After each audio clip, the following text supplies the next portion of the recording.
There's a space in your home that quietly decides how your day begins and how your energy flows. It's not your kitchen, not your bedroom, it's your front door. Most people see it as just a way in and out. But in homes where peace lingers, where good things seem to stick around longer, there's often something different at the threshold. Not something expensive, not some big statement. Just small, thoughtful touches that shift the atmosphere the moment you cross that line. Think about it, how often do you walk through your front door without really looking at it? Shoes kicked off. A plant someone gave you last year, now half wilted. Maybe a welcome mat that hasn't felt clean in months. We don't mean to ignore it.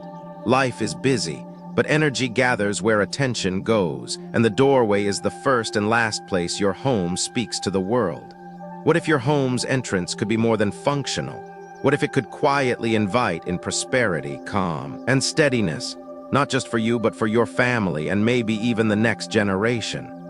This isn't about superstition or chasing wealth. It's about subtle shifts that change how a space feels and how you feel inside it. Today, we're exploring 6 ultra-affordable items, things you likely already have at home, that, when placed with care near your front door, create a flow of energy that supports clarity, opportunity, and groundedness. These aren't hacks or rituals. They are reminders, anchors, quiet signals that say this space is loved. This family pays attention. And attention, more than anything else, is what allows good things to take root and stay. Let's begin with the most overlooked item of all, something so ordinary it's probably sitting in your kitchen right now. Part 1, 6 Feng Shui items. Number 1. Garlic, a natural shield for heavy energy. It doesn't look like much. A bulb of garlic, rough around the edges, sitting quietly in your pantry. It's not beautiful. It's not rare. It's certainly not expensive. But in the right place, it does something most decor can't. It shifts the way your home feels without saying a word. And in homes where the air feels heavy but no one knows why, in homes where luck comes and goes too quickly, this small, familiar item might just be the quiet force that changes everything. Garlic has lived in our kitchens for generations. We crush it for flavor, roast it for warmth, sauté it as the start of almost every comforting meal. But its purpose may stretch far beyond cooking. Across cultures and centuries, garlic has held a quiet role at the entrance of homes, not because it smells strong or keeps pests away, but because it holds its ground. Garlic doesn't invite, it protects. It doesn't sparkle, but it stays. It creates a subtle kind of shield, not the kind that blocks people out, but the kind that filters what you let in. Hang it in a bunch by the inside of your door, not as a decoration, not as superstition, but as a signal. Garlic, when fresh and whole, carries something rare, an active, grounded energy that naturally pushes against the things you don't always see. Heavy moods, emotional residue, tension that builds in silence. These things don't knock, they seep. And if your home has ever felt tired, thick, or oddly unsettled, you already know what that energy feels like. Garlic doesn't solve everything, but it shifts the air just enough for you to breathe differently. And sometimes that's the start of real change. People often think wealth comes from hustle, from planning, from constant motion. And in many ways it does. But long-lasting fortune, fortune that feels safe, not scattered, requires a home that holds good energy. You can't pour into your work, your family, or your future when your own space doesn't support you. Garlic isn't magic, but it makes room for magic to enter. Think of it like this. If your front door is the mouth of your home, garlic is the filter. It doesn't keep life out. It keeps the weight of the world from sitting too long inside. Of course, it matters how you place it. A single bulb on a counter won't shift anything. But a small bunch, 5 or 9 cloves tied together, hung neatly and intentionally near your door, says something very different. Those numbers aren't random. 5 speaks to balance and harmony, mirroring the 5 elements that shape our world. 9 represents completeness, a long cycle, a fullness of experience. And when you tie them with a soft red thread, not for tradition but for focus, you give the moment your attention, and that's where the energy starts to move. There's something else worth noting. Garlic should always be fresh, full, firm to the touch. hanging old. Shriveled bulbs isn't just ineffective, it works against you. It sends the wrong message. It's like framing a family photo that no one smiles in. The intention matters. When you place garlic with care, what you're really doing is telling your home, I'm paying attention again, I see you, I see what we've been carrying, and I want the air to shift. That's not superstition, that's stewardship. What happens next isn't dramatic. The air won't shimmer, you won't wake up richer. But over days, there's often a soft lightness that returns. Fewer sharp words at dinner, a little less restlessness when you sit down, a strange calm even in the midst of busyness. These are the first signs that energy is moving differently, and energy, after all, is what creates everything else. If you're someone who values logic, this may all sound poetic but unproven. That's fair. But here's the thing, you don't need to believe in garlic for it to work. Try it. Try it the same way you might try lighting a candle when things feel off, or playing music to shift a room's mood. Garlic is not about belief, it's about balance. It holds heat, it holds form. And when placed with care, it holds a kind of boundary that softens the way life hits you when you come home. In older households, especially in small towns or family-run farms, people didn't need language for this. They didn't say energy. They just said, it feels better this way.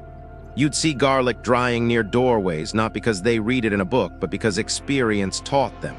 Homes with garlic stayed calmer. Fewer illnesses, fewer arguments, children who slept deeper. That wasn't a coincidence. It was memory passed down quietly through habit. If you live in a place where the front of your home has felt ignored or heavy, start with garlic. It's the simplest thing. It asks for nothing. It costs almost nothing. But it begins a shift.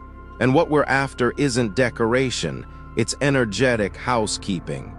Garlic reminds us that protection doesn't have to be loud. That sometimes the best boundaries are ones that just gently say, not here, not this time, not in this home. There's a reason this is the first object we begin with in this series, because garlic doesn't pull in fortune the way other items might. Instead, it prepares the space so fortune can find a place to stay. In many ways, this is where every good shift begins. Not with what we invite in, but with what we quietly clear away. So before we move on to the next item, take a moment. Look at your front door, feel the weight of the air.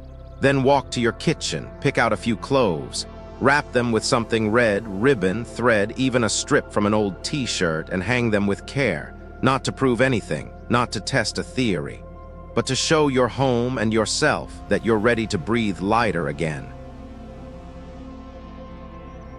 Number 2, ancient coins string guiding wealth, not chasing it. Some people chase wealth all their lives, and it always seems one step ahead. Others don't chase at all, yet somehow abundance finds them. Their homes feel still, steady. There's no rush, no grasping, just this quiet sense that good things know where to land. That's not luck. That's energy guided, not forced. And in many of those homes, tucked gently by the front door, is something simple, a string of coins. Ancient coins aren't about nostalgia or superstition. They're symbols, timeless, tactile, and full of motion. Coins, by their very nature, are meant to move. They pass hands, cross borders, build dreams. But when 5 of them are tied together on a simple red cord and placed just inside your front door, they stop being currency. They become a message, not to people, but to the invisible flow that shapes how life enters your home. And the message is this: the way is open. You may come in, stay a while. You don't need to believe in dynasties or traditions to understand the effect. These coins are usually modeled after real periods of peace and prosperity, eras when communities flourished, trade expanded, and life felt full. But even without knowing the history, you can feel the intention behind them. A coin is round like the sky, but it has a square hole in the center, earth in the middle of heaven. Together, they represent balance, movement, harmony. When placed with care, they don't just sit there, they hold the space. They remind us fortune flows where flow is possible. Hang them near your door, not randomly, not tucked away in clutter, but intentionally. The left side as you look out from inside your home is best. It's called the green dragon side in traditional design, a space of growth, movement, and momentum. But even if you don't follow that system, it's the thoughtfulness that makes the difference. Hang the coins at eye level where they catch the light, where your hand might brush them as you open the door. Let them greet you each day, not loudly, but with presence. Here's a ritual you don't need a book to teach you. Each morning before you walk out, pause, rest your fingertips gently on the coin string. Breathe, just once, no words, just attention, then walk out. You don't need to believe the coins are doing anything special. What matters is the moment of presence. In a world that rushes us, that moment anchors you. It aligns your energy with your doorway, so when you step out, you carry a steadier current. We often forget that wealth doesn't just mean money. True wealth is time, health, focus, kindness, opportunity. It's the freedom to be generous without fear. And that kind of wealth doesn't respond to force. It responds to rhythm. Ancient coins, when tied together, create that rhythm. 5 beats held in place, humming quietly in the background. Not demanding attention, just guiding flow. But here's the truth few people say out loud. You can hang the coins perfectly and still not feel a difference if everything else at your door is sending a mixed message. If the floor is cluttered, if the space is dark, if the energy is tense, then no object, not even one rich with symbolism, can fully take root. That's why the coin string works best when it's part of a broader conversation you're having with your home. A conversation that says, I want more ease, I want more openness, I'm ready to shift the way things arrive. And that shift isn't dramatic. It doesn't feel like winning the lottery. It feels like less resistance, like ideas landing a little clearer, like the right people showing up with less effort. It feels like small delays not becoming full-blown setbacks. Over time, that adds up. That is wealth. Not just what comes in, but what flows through you, what you're able to hold without tension. The red thread that ties the coins matters too. Red doesn't shout here, it glows. It symbolizes intention. It says, I care enough to make this clear. The thread doesn't need to be thick or elaborate. A soft cotton cord will do. It just needs to be strong enough to hold the coins and your attention, because that's what all of this comes down to. Attention. The thing so many of us feel starved for in our own homes. If your doorway has been overlooked, if it feels like energy stumbles in and out, this is your gentle nudge. Try the coin string, not because it's ancient, not because it's trending, but because it's something to touch, to see, to feel each day, a thread connecting your daily movements to something steadier, something more whole. And if it feels strange at first, that's okay. Sometimes when we've lived without ritual for a long time, even the smallest act can feel foreign. But foreign isn't wrong. Foreign just means unfamiliar. And unfamiliar is exactly where change begins. Over time, that coin string becomes part of your rhythm, like your keys, like your breath. Quiet, constant, reassuring. So take a moment today. Find 5 coins, replicas, or symbols, it doesn't matter. What matters is the care with which you choose them. Tie them with something red. Hold them in your hands for a second. Then hang them by your door where light can touch them, where your energy can brush against them each day. Not to wish for wealth, but to welcome flow. Because in the end, what we chase often stays just out of reach. But what we prepare space for, what we create rhythm for, has a way of arriving right on time. Number 3, a touch of red just enough to wake the inner. Sometimes all it takes is a color. Not a full makeover, not a renovation, just a single intentional color placed where it matters most. In homes where things feel flat, where the atmosphere is calm but oddly stale, where you're doing everything right yet something still feels muted. A touch of red can change the way everything flows, not because red is loud, but because red is alive. Red carries a kind of pulse. It's the color of sunrise through a sheer curtain. It's the spark in a candle's first flicker. It doesn't need to dominate a space, it just needs to be there. And the front door, the threshold of your home, the point where the outer world ends and your energy begins, is where that presence can matter most. Think about your own entryway. You walk in and out of it every day. But when's the last time it made you feel something? Warmth, intention, a quiet kind of strength. Most people don't think of color when they think of energy. But energy responds to light, movement, and what the eye lingers on. And red, more than any other color, pulls focus. Just a glance in its direction changes what you notice next. In many cultures, red is tied to luck, prosperity, and celebration, but you don't have to subscribe to any tradition to understand its emotional weight. Red is the color of alertness and joy.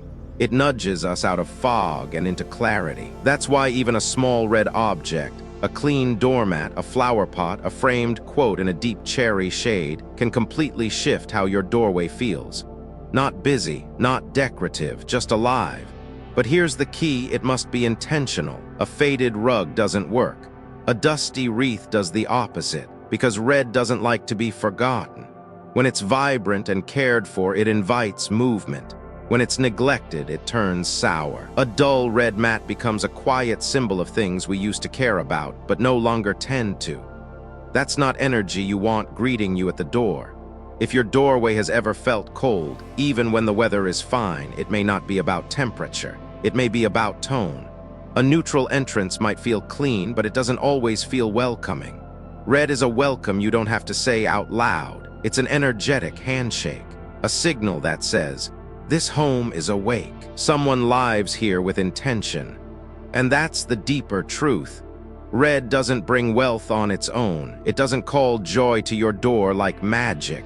What it does is wake something up in you. It reminds your eyes to see differently. It lifts the corners of your thoughts. It interrupts autopilot. That's the real shift, because a home doesn't change your life. But a home that meets you with life can. You don't need to repaint your door. You don't need to decorate for the sake of color. Just pick one item. Let it be clean, bright, and present. Red works best when it contrasts gently with the surroundings. A brick red planter beside your gray steps. A coral ceramic wind chime hanging near wood. A cheerful doormat that feels like a small smile at your feet. And if red isn't your color, that's okay. What matters is energy. There are shades of red that are soft and subtle. Think rose, terracotta, coral, even blush. Stay away from muddy tones, burgundy, maroon. These colors, while rich in fashion, tend to feel heavy in transitional spaces. They smother. They settle. You want red that moves. Let's not forget one more thing: location. Where you place red at the door matters. Ideally, it's right where energy enters, either beside the threshold, hanging just above eye level, or placed low to the ground where your body can register it unconsciously. Somewhere that doesn't just look nice in photos, but feels right in real life. And here's a tip you won't hear often: don't let red objects get tired. Rotate them with the seasons. Wipe them down. Refresh them like you would flowers in a vase. Because red, when kept vibrant, teaches us something profound. That beauty isn't in the object, but in the care we give it. That's the kind of energy that changes homes, not what's expensive, but what's noticed. If your front entrance feels like a place you pass through, not a place that greets you, this is your invitation. Add a small touch of red. Don't explain it to anyone. Don't overthink it. Just feel the space. Choose something you already own, or something that costs almost nothing. A red ribbon, a welcome sign, a single stone painted crimson, and place it where it catches light. Where your eyes will meet it, even if just for a second each day. Over time, that second becomes a moment. That moment becomes a mood, and the mood becomes a new rhythm inside your home. That's not magic. That's momentum. And red, more than any other color, is the keeper of momentum. So don't dismiss the simplicity. Sometimes the smallest shift, a single color, thoughtfully placed, is enough to wake the energy that's been waiting at your door all along. Number 4, healthy green plant prosperity that breathes. Some things grow because we tend to them, others fade because we forget. At your front door, it's easy to miss the shift when something once vibrant becomes just part of the background. A plant once green and full starts drooping. The soil stays damp too long, dust coats the leaves. And before you realize it, what once felt like life now sends a very different message. That message lingers in the energy of the home. A healthy green plant isn't just decoration, it's a living signal. At your front entrance, it acts as the first impression, not just for guests, but for the energy trying to enter your space. You don't need to believe in energy flow or spiritual symbolism to understand this. You've walked into homes that felt heavy the second you crossed the door, and others that felt light, calm, open, even if nothing fancy was there. That feeling isn't coincidence. it's created. And often, it starts with what's alive at the threshold. Plants invite breath. Their color alone, real, natural green, triggers something in us. Calm, trust, growth. When a plant is cared for, when its leaves are clean and full, it tells you something silent but powerful. This home is tended to. This space is awake. Prosperity doesn't just land where it wants. It stays where it feels invited, and living things at the doorway signal just that. But here's the harder truth. A neglected plant does more harm than good. A dried stem, yellowing leaves, cracked soil, it speaks too. It says, I was wanted once, but not anymore. And that energy clings. You may not notice it in your daily rush, but the subtle heaviness builds. It's a little less joy when you come home. A small irritation you can't place. That's why choosing to place a plant isn't a one-time choice. It's a quiet agreement to care, to check in, to stay present with what grows. You don't need exotic species or expensive pots. In fact, simpler is better. A jade plant, a money tree, lucky bamboo. These aren't just popular, they are resilient. They're soft to look at, easy to tend, and forgiving. Choose one that suits your light and schedule, and then choose a pot that supports, not overshadows. Round shapes are best. They symbolize wholeness. Wide openings allow energy to circulate. Avoid sharp-edged pots or ones with overly harsh patterns. They cut the energy before it even enters. Where you place the plant matters too. It should be near the door, but never blocking it. Think of the plant not as a gate, but a greeter. It doesn't stop flow, it encourages it. Let it be visible, let it feel welcome, and let it be welcoming. Some people place a plant so large it crowds the entrance. That doesn't strengthen the energy, it chokes it. Energy, like people, doesn't respond well to force. It responds to warmth. There's something deeply grounding about tending a plant at your door, watering it, wiping a leaf, noticing new growth. These small moments root you. And when you're rooted, your choices feel clearer. Your thoughts feel less scattered. Your days begin and end with a soft reminder. Growth is happening here. It may be slow. It may not show up in money right away.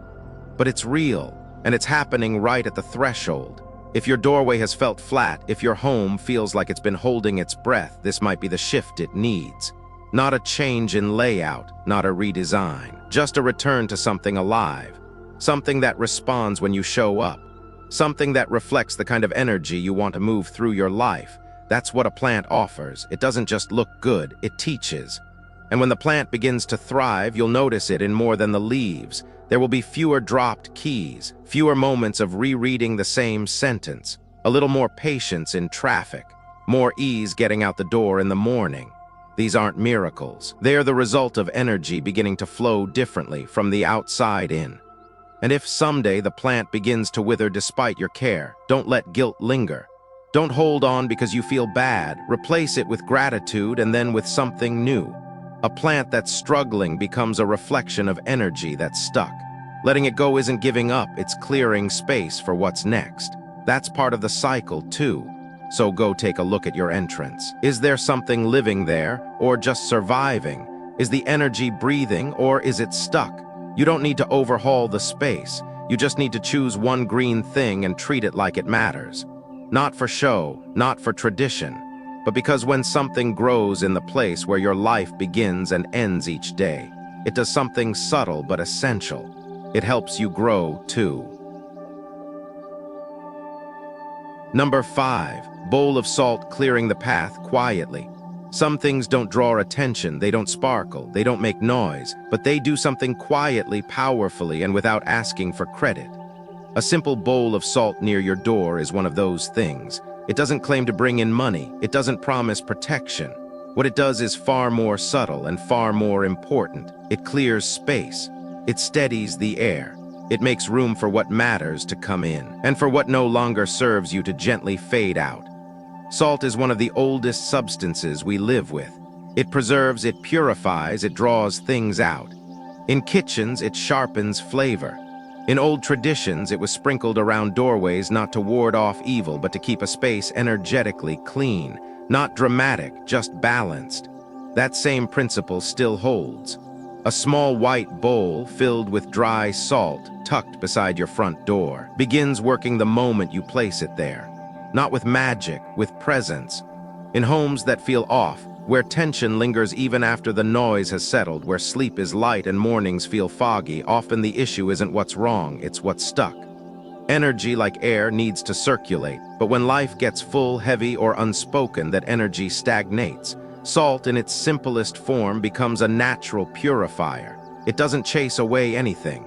It absorbs, gently, silently, without needing recognition. The best way to use salt at your entrance is in a clean, small ceramic or glass bowl. Keep it simple. No labels, no distractions, just salt, pure and white.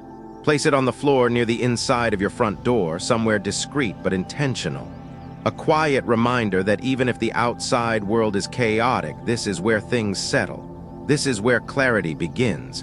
After a few weeks, you might notice the salt clumps. Maybe it changes color. In some climates, it even liquefies slightly. That's not failure, it's success. It means it's been working, absorbing moisture, holding energy that didn't belong to you. When that happens, thank it, then toss it out. Wrap it in paper, discard it respectfully, and rinse the bowl. Refill it with fresh salt. No ceremony needed, just care. If you'd like to go one step further, drop in 3 to 5 small, clean coins. Not for luck, but for balance. In energetic language, salt is earth. Coins are metal.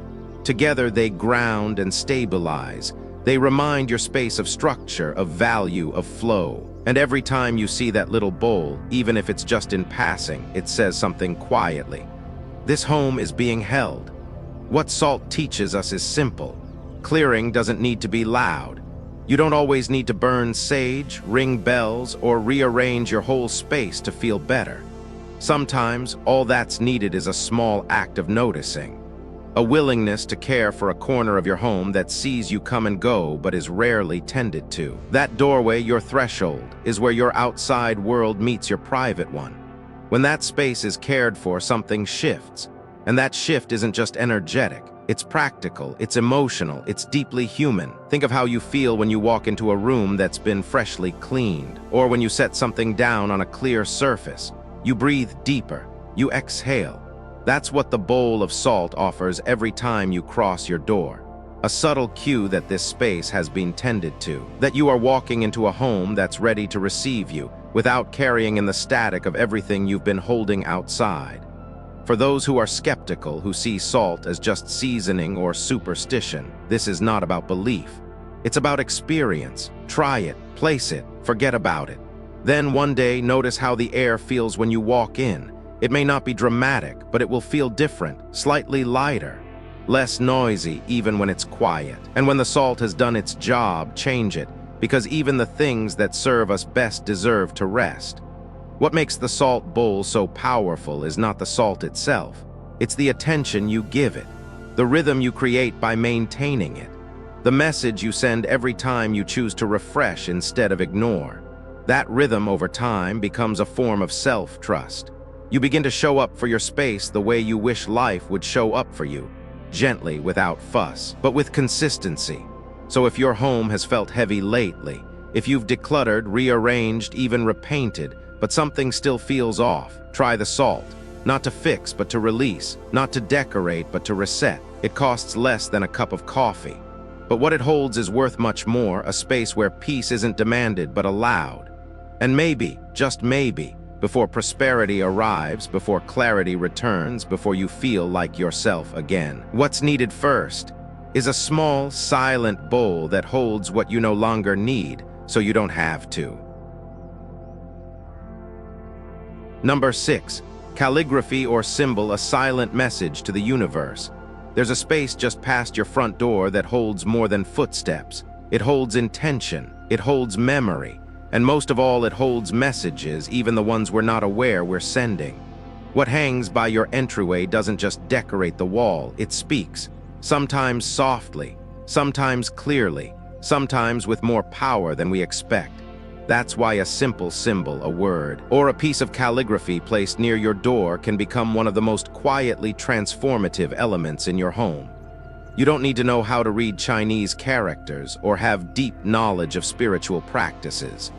What matters isn't the tradition, it's the transmission.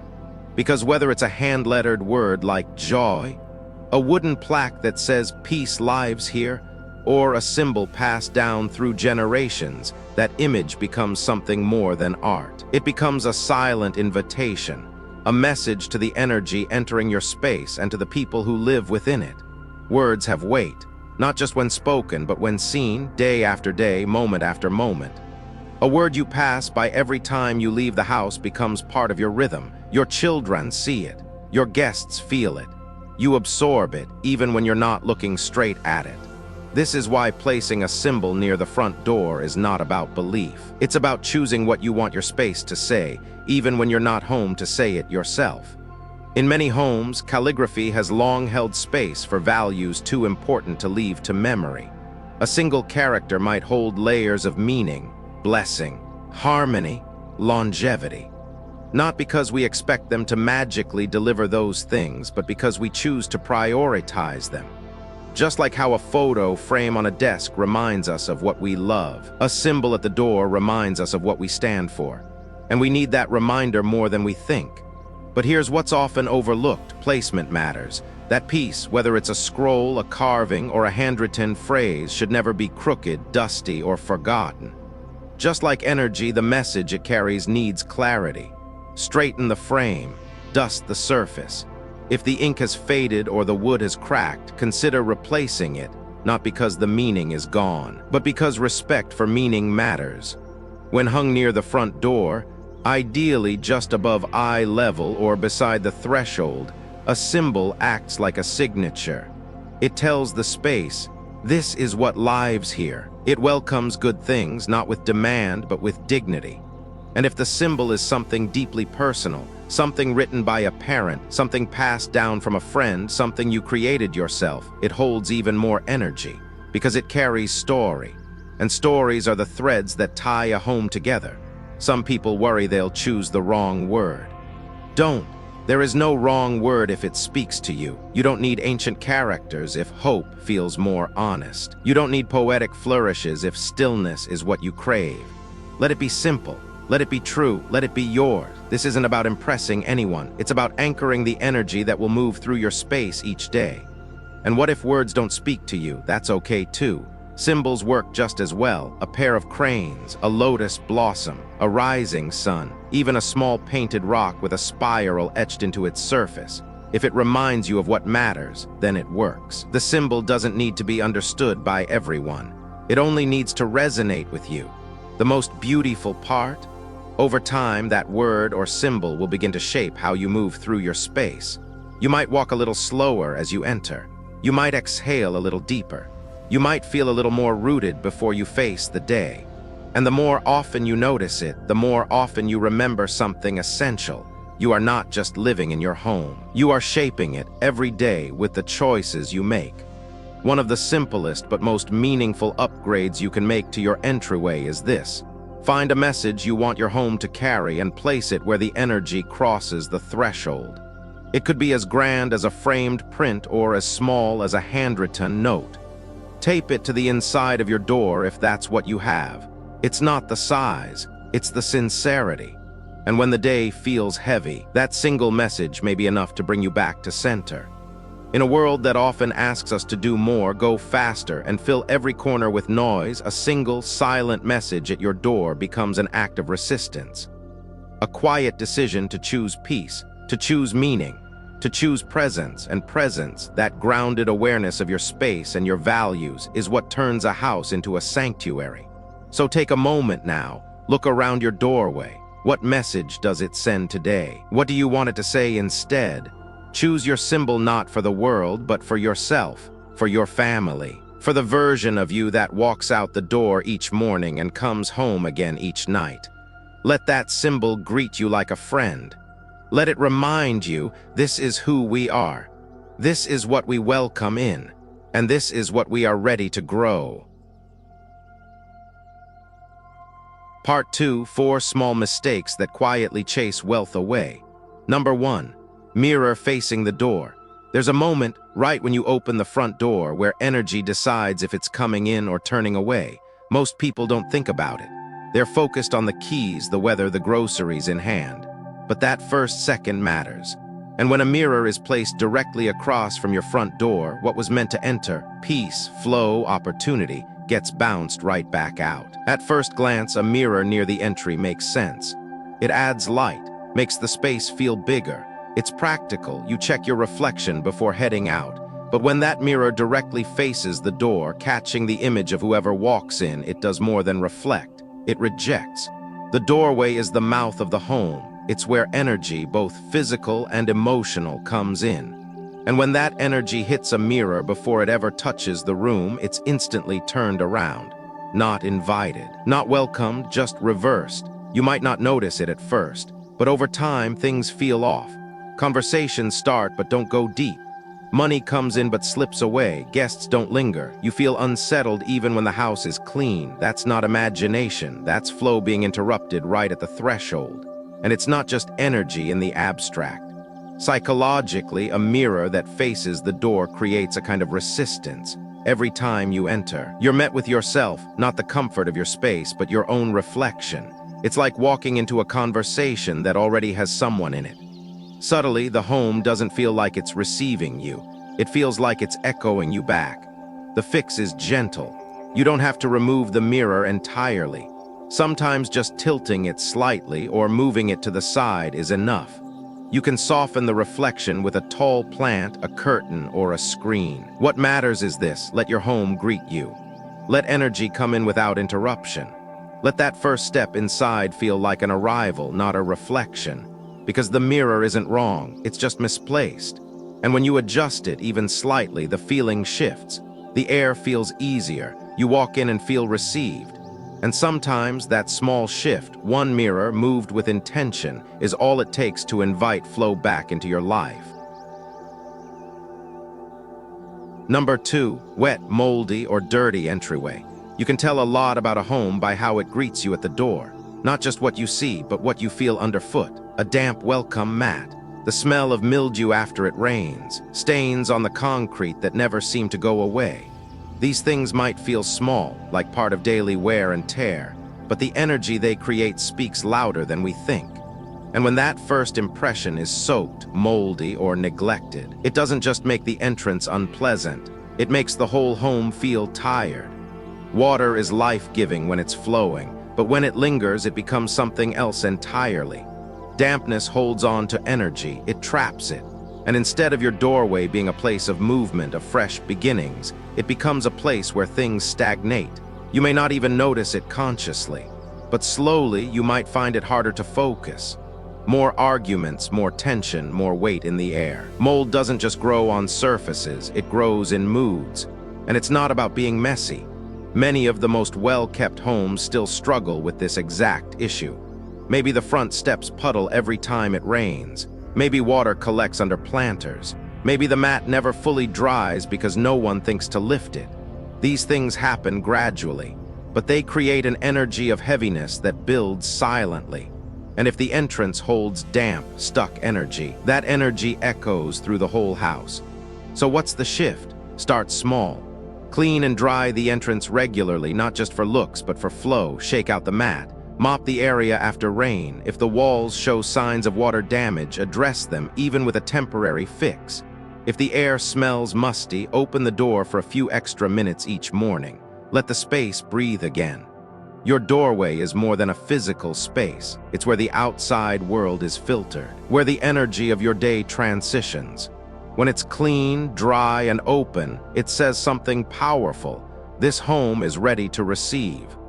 This family cares for the place where life begins and ends each day. And when that space feels light, even your heaviest days start to feel a little easier. Number 3, old torn shoes piled up at the door. We don't think twice about it. Shoes pile up by the door, it's just life. A pair from yesterday's walk, another from yard work, maybe those old sneakers no one wears anymore but still can't seem to throw out. It happens quietly. And before you realize it, the first thing you see when you walk into your home is a corner full of worn, tired souls and the weight of everything they've walked through. Shoes carry energy, not just the literal dirt and dust from outside, but the memory of every place they've been. Work days, errands, hard conversations, rushed mornings. Over time, that pile becomes more than clutter. It becomes a kind of emotional backlog, unspoken, unnoticed, but deeply felt. And when it sits right at your threshold, the message it sends is subtle but strong. There's no space here, not for ease, not for calm, just everything we forgot to deal with. Now, this isn't about being perfect. Life is messy. Families are busy, but our entrances should never feel like storage units for stress. That first breath you take when you walk in should feel like exhale, not like you're stepping into chaos. And a clean, intentional shoe area helps create that shift. The solution isn't complicated. Choose the shoes you actually wear weekly. Tuck them neatly into a rack, basket, or tray. Wipe them down once in a while. Retire what's broken, torn, or long past its time. Yes, even that favorite old pair you swore you'd fix but haven't touched in months. Letting them go isn't wasteful, it's symbolic. It tells your space and yourself, I'm not carrying old weight anymore. And you'll feel the difference. The air near your door will feel clearer. Your mornings will feel less scrambled. And your guests, even if they never mention it, will feel more welcome when they enter a space that opens with care, not clutter, because the way you treat your shoes says something about the way you're walking through life. Keep the path clear. Make room for what's next. Number 4, dying plants at the entrance. There's a kind of silence around a plant that's no longer thriving. You walk past it, maybe glance at the browning leaves, maybe whisper, I'll water it tomorrow. But the truth sits quietly there. Something once full of life is now slowly fading. And when that plant sits by your front door, the space meant to greet every new beginning, its energy doesn't just wilt. It weighs down everything that follows. We place plants at the entrance because we want to invite life in. We want our homes to feel vibrant, cared for, awake. But a dying plant does the opposite. It sends a quiet message. We forgot, we gave up, we let go of something that once mattered. And even if you don't say those words out loud, your home feels them, your guests feel them. You feel them every time you walk through the door. It's not about being perfect. Everyone's had a plant that didn't make it. Life gets busy, seasons change. We try, we miss a day or two, and suddenly it's too late. But when that plant sits at the entryway for weeks or months, it no longer holds the energy of growth, it holds the weight of neglect. And that becomes the emotional tone of your arrival, not promise but apology. Replacing a dying plant is not giving up. It's a quiet, loving reset. It's saying, this space matters. Choose something simple. A pothos, a peace lily, a fresh bouquet from the market. It doesn't have to last forever, it just has to be alive right now. Because that's what your front door needs, living energy, moving energy. Energy that reminds you in small ways that you are choosing care even in the midst of chaos. And if you don't want to replace the plant, that's okay too. Just don't leave what's dying to decay slowly in plain view. Let it go with respect. Clear the space, let the light return. Because sometimes the most powerful thing you can do for your home isn't to add something, but to release what no longer reflects your intention. When the first thing you see is something thriving, something green, growing, reaching, it shifts the entire emotional temperature of your home. And that shift, however small, begins to shape everything else. So take a look. What's sitting by your door? Is it still living or just still there? Some changes are loud, others are quiet, so quiet we don't notice when they begin to work. A bowl of salt, a bunch of garlic, a plant that breathes, a shoe that finally gets let go. These aren't grand gestures, but neither is healing, neither is peace. What we explored together wasn't about superstition or magic. It was about attention, about intention, about remembering that your home, like your life, is always speaking. The question is, are you listening? The entryway is not just the space between inside and out. It's the line between who we are in the world and who we become when we return to ourselves. And when we begin to care for that space, not with fear but with quiet awareness, something shifts. The air softens, the weight lifts, and slowly, almost imperceptibly, good things begin to stay longer. Confusion clears faster, rest feels deeper. Because you've cleared a path, not just for energy, but for presence. You don't need to do everything perfectly. You don't need to believe in energy to feel it. Just begin with one thing. Maybe it's the mirror. Maybe it's the plant. Maybe it's simply sweeping the step with more care than usual. These small actions ripple out far beyond what we can measure. And one day when you step inside after a long day, you'll pause and feel something you haven't felt in a while. Space, stillness, a quiet kind of welcome, and you'll know something changed. You changed it. If you've made it this far, thank you. Thank you for caring deeply enough to look at your space with new eyes. Thank you for being open to shifts that don't shout but still speak. And whatever season you're walking through right now, I hope your home becomes the place that holds you quietly and fully. May your doors open to good things. May your thresholds feel light. And may the small things you do today echo into a future filled with peace.